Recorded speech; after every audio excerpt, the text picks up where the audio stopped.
आज हम सीखेंगे सिंस का यूज। सिंस का यूज आप तीन तरीकों से सीख सकते हैं। एक तो ऐसे जब कोई काम शुरुआत हुई है, जब किसी काम की शुरुआत हुई है वो टाइम आप याद रखें। दूसरा, जिस टाइम को हम गिन नहीं पाते। और तीसरा, आपको कैलेंडर देखना है। कैलेंडर में जो जो चीजें आपको दिखती है वहां पर आपको सिंस का यूज करना है। प्लस जो घड़ी, जैसे घड़ी में आप देखिए कि 2 बजे है, तो आपको सेंटेंस बोलना है कि वह 2 बजे से खेल रहा है, वह 2 बजे से खेल रहा है। तो 2 बजे से जब भी कोई टाइम बजे में आएगा तो वहां पर आप सिंस लगाएंगे। He has been playing since 2 o'clock। और कैलेंडर की बात बता दूं मैं आपको, कैलेंडर में आपको क्या क्या दिखता है? महीनों के नाम दिखते हैं, और साल दिखता है आपको 2005 दिखता है, 2006 दिखता है, और सप्ताह के नाम दिखते हैं, संडे, मंडे। और महीनों के नाम जनवरी, फरवरी। और आपको दिखती है डेट, 2 जनवरी, 10 मार्च। और फेस्टिवल्स दिखते हैं आपको, त्योहार, दिवाली, होली। इन सबके साथ जब भी आप लगाओगे तो आपको यूज करना है सिंस का यूज, इन सबके साथ। ये बात आप ध्यान रखना। जैसे मैं आपको एक बात और बता दूं, उसमें सेंटेंस है कि मैं यहां मार्च से आ रहा हूं, मैं यहां मार्च से आ रहा हूं। अब देखो, मार्च का महीना तो कैलेंडर में दिखता है ना आपको, मार्च का मंथ लिखा हुआ। तो मैं यहां मार्च से आ रहा हूं, तो I have been coming here since March. ये तो हो गया महीने के नाम।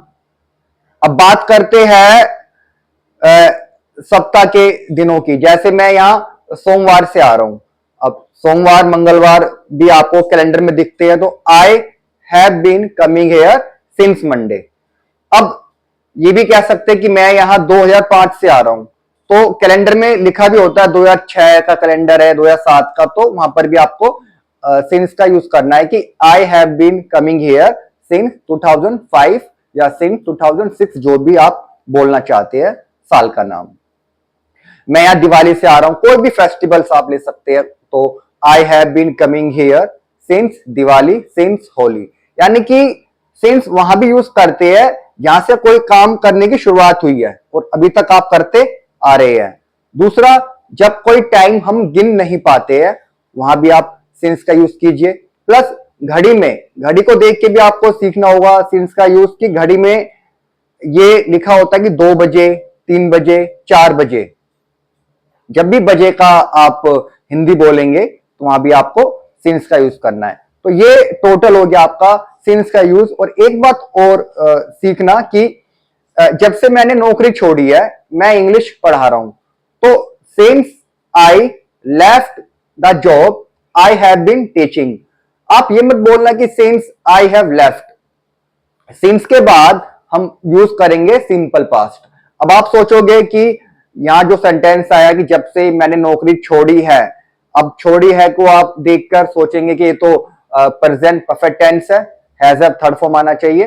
टेंस तो आप सही पहचान रहे हो, लेकिन ध्यान रखना जब सिंस आएगा तो भले ही वो प्रेजेंट परफेक्ट में जा रहा है, लेकिन बनाएंगे आपको बनाना है सिंपल पास्ट में। तो since I left the job I have been teaching English. जब से मैंने नौकरी छोड़ी है मैं इंग्लिश पढ़ा रहा हूं।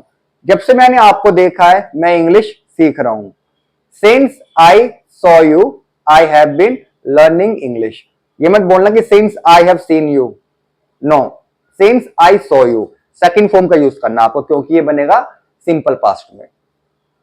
ये बात क्लियर होगी आपकी। तो एक सिंस का यूज और भी है कि since you are my friend I will help you, क्योंकि आप मेरे दोस्त हो मैं आपकी हेल्प करूंगा। तो क्योंकि के लिए भी मैंने यहां पर लगाया सिंस का, स्टार्टिंग में लगाना सिंस यहां पर आपको। ओके, तो ये पूरा वीडियो मैंने सिंस के ऊपर बनाया। तो आई होप कि आपको सिंस में कोई प्रॉब्लम नहीं होगी, सिंस में कुछ कंफ्यूजन नहीं होगी।